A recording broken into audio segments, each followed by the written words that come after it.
Jerry Constantine is a 20-year veteran of horror movie makeup and prosthetic effects, and you may know his work from such movies as Adaptation and Watchmen, and even other movies too.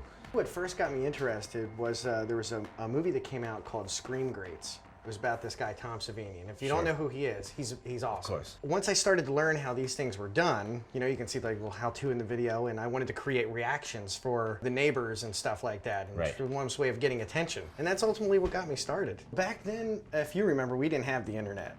You know, we'd have to go to the library or watch like TV specials and see what's in the background and what materials they're using. It just becomes an evolving process. Bring this home and freak the shit out of my kid.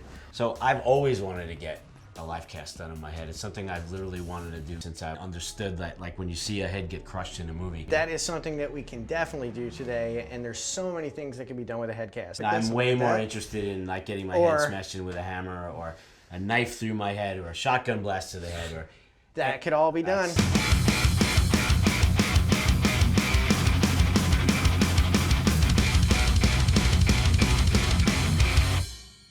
What it is we're wrapping up the goatee in cellophane because the alginate won't stick to it.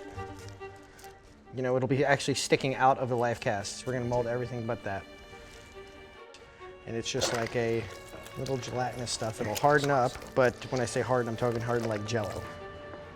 Yeah. Does it feel cool? That feels awesome. Oh, that is a trip. Well, now I can't really hear much anymore. It's just cold and heavy. I feel like I'm underwater, actually. That's the closest thing I could compare it to. It's like being underwater. It actually does feel, it feels really good.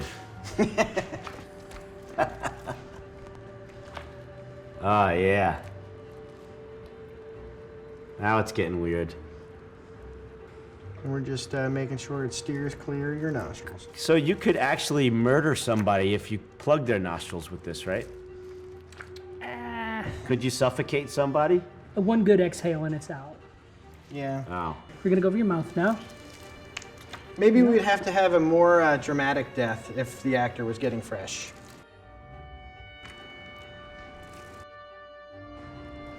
You might smell a little moisture around your nostrils, but I promise I'm keeping it out.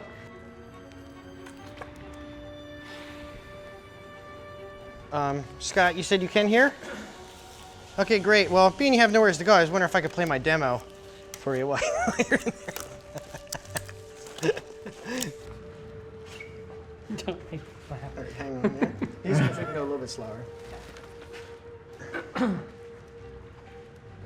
Just a little bit of backwards pressure. Yeah, so start pulling your head back. Thank you. And you can gently, goatee's coming through, and he is out. All right. Nice and gentle with the chest hair. I apologize if it's pulling. You okay? Actually, go ahead and take the plaster away if we can. Okay. And Shelley, help me. I just wanted There's to only hold it about here. 1,000 degrees in there, too. I usually like to fold it this way. Okay, good. Not at all. Now I take it away. Alrighty. Awesome. You did it. Cool. He's out of there. I didn't do anything. I just sat here. It actually felt really cool being all cocooned up inside there. It felt really good. It was really cool at first, and then slowly but surely it got warmer and warmer. And a couple of times I started laughing, and then I was getting nervous that I was going to screw it up. I would certainly shave my chest next time. I would definitely do it again. But yeah, would be a good one. Bit off here. Let's roll it this way a touch. I want to make sure it's not plaster or chunks or something.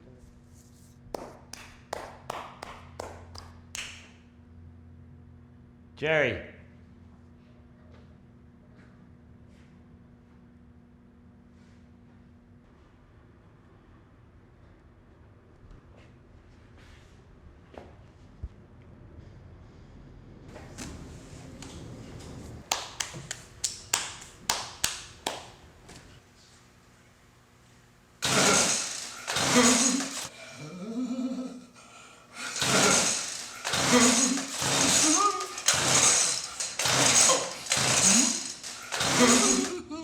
you do around here?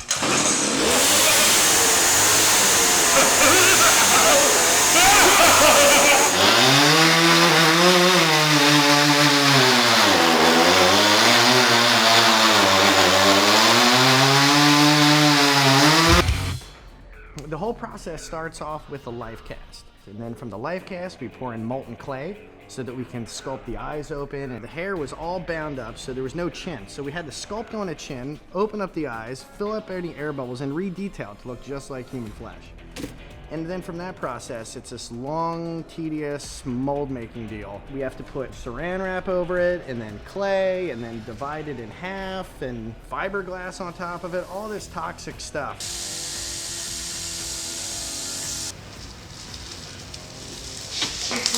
And then we pour silicone in there, all the air goes away. And then from that copy, dig out all the clay. We have a big open cavity here that we start brushing in silicone and laying in tubing. Being that this is just a silicone rubber, you can pretty much pour anything in here and it's gonna come out. Afterwards, we peel all this stuff apart and you get a silicone head or a gelatin head. For the effect, instead of going with the silicone head, because it would grab the chainsaw and it would get all bound up and could actually kind of hurt somebody. So instead you have to go with something a little bit more softer and more pliable. And we went with gelatin, just gelatin that you find at the grocery store. You just put some colors in it, no sugar, add oil instead of water. From that point, you paint it, you punch all the hairs, you have to make eyes, and then the hair gets all punched in one at a time with a needle and a set of tweezers.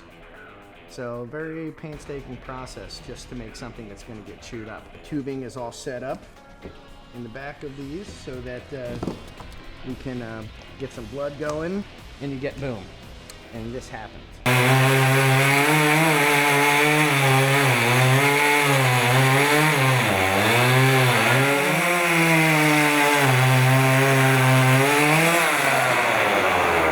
right, give the button to those guys. Yeah! What's the most satisfying thing of doing an effect like that? When an effect goes well. Yeah, fuck yeah. Like this, right, Scott? Oh, yeah. You're gonna be able to. You can take this home if you'd like. I would love to. Next week on Blood and Guts.